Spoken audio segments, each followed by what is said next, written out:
देखो, इसके पहले मैंने लाइन चार्ज बताया था।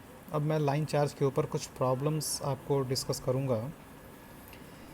जैसे मान लेते हैं कि ये 3 रॉड है, तीनों का लेंथ यल है और तीनों का लीनियर चार्ज डेंसिटी लैम्डा है और चार्ज का नेचर जो तीनों पर है वो पॉजिटिव है।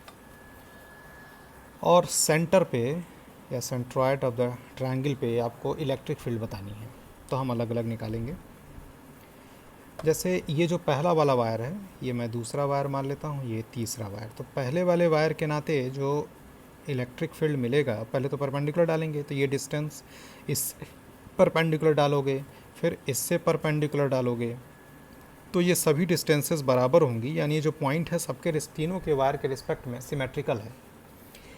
तो सिमेट्रिकल के केस में ये होता है कि जब एक के नाते जो आप इलेक्ट्रिक फील्ड निकालते हैं वही सबके नाते होगा, मैग्नीट्यूड बराबर आएगा, केवल डायरेक्शन की बात है, डायरेक्शन देखना होगा। तो इसके नाते पहले निकालते हैं। तो देखो, ये मैं अलग से बना रहा हूँ।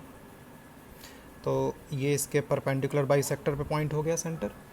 तो परपेंडिकुलर बाइसेक्टर पे होगा तो केवल परपेंडिकुलर कंपोनेंट मिलेगा, पैरेलल वाला तो मिलेगा नहीं, क्योंकि θ1 θ2 बराबर है तो ज़ीरो हो जाएगा।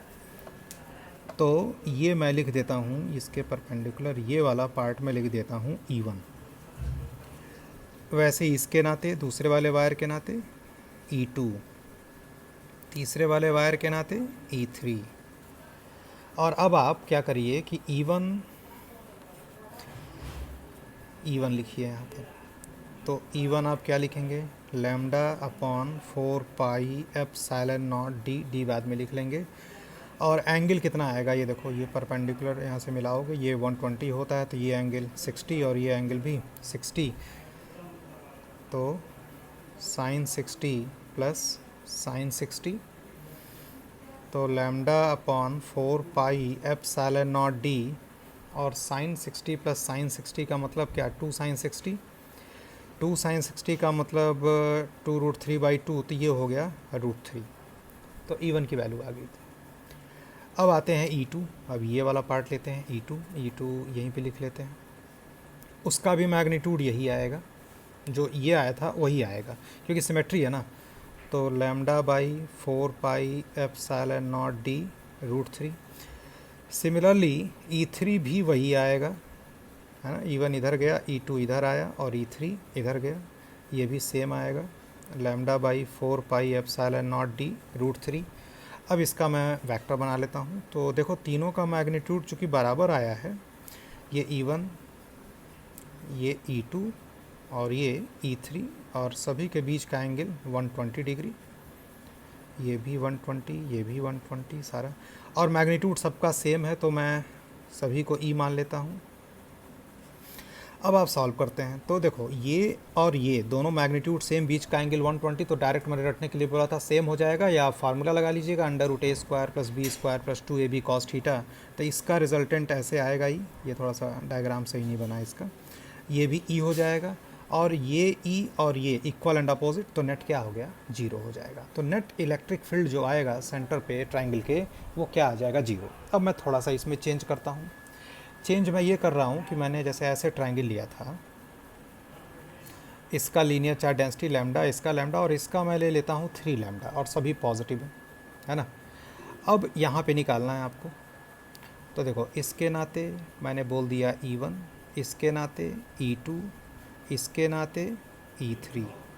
तो E2 और E3 तो बराबर है ना, तो E2 को मैं मान लेता हूँ E, और E3 को भी मान लेता हूँ E, और वो वैल्यू E2 E3 आपको पता है।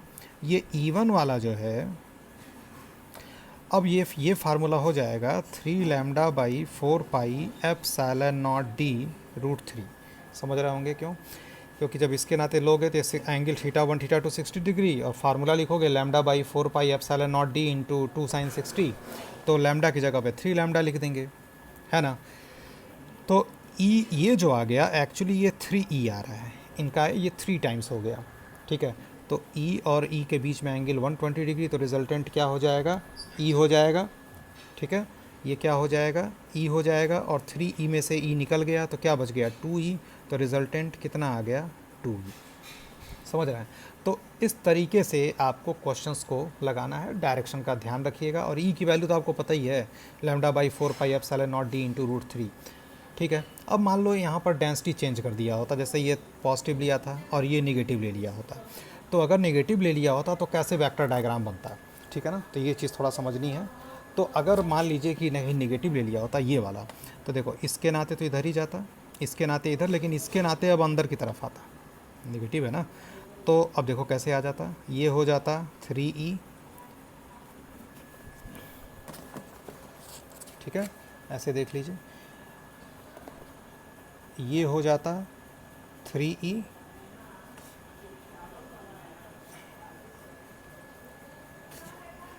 ये e चला जाता और ये बीच से e निकल जाता है ऐसे। अब इन तीनों का रिजल्टेंट, तो बेटा ये सब सीखने के लिए ना, ये सब सॉल्व करने के लिए आपको वेक्टर की नॉलेज बहुत ज़रूरी है।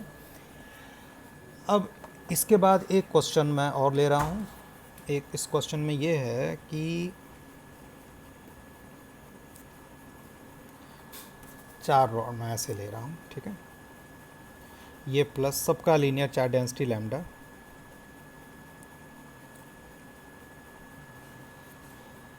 और ये माइनस, ये तीनों प्लस, ये भी लैम्डा, ये भी लैम्डा है ना, और ये मान लो 2 लैम्डा। लेंथ सबकी बराबर है, इसका भी एल, सबका ये बराबर स्क्वायर टाइप का है, ठीक है। और सेंटर पे बोल रहा हूँ निकालने के लिए।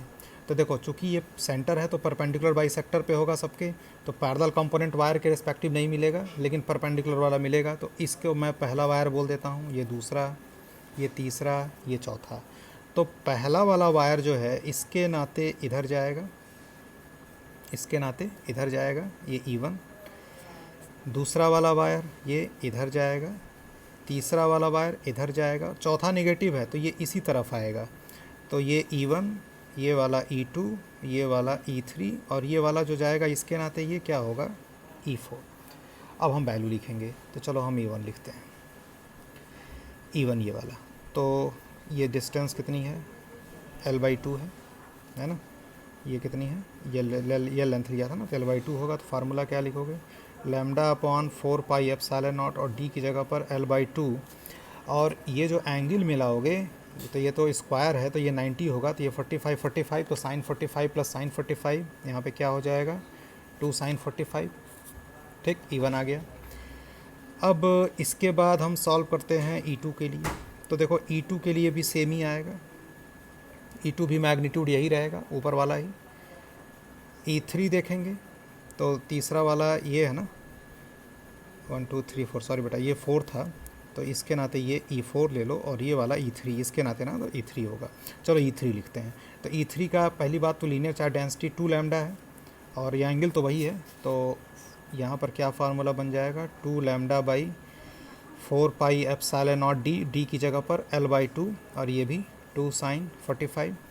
और E4 जो आएगा, ये जो इसके नाते है वही इसके नाते भी आएगा, तो सिमिलर कितना 2 λ/4πε0L 2 sin 45।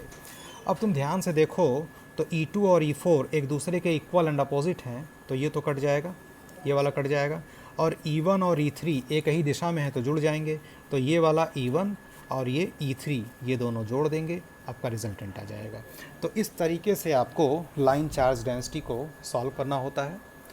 अगले लेक्चर में मैं कुछ रिंग से रिलेटेड और रिंग के नाते सेंटर पे, रिंग के नाते एक्सियल पॉइंट पे इलेक्ट्रिक फील्ड को डिस्कस करेंगे, और कुछ ग्राफ की प्रॉब्लम्स को बाद में इसको एक लेक्चर बना के मैं पोस्ट करूँगा।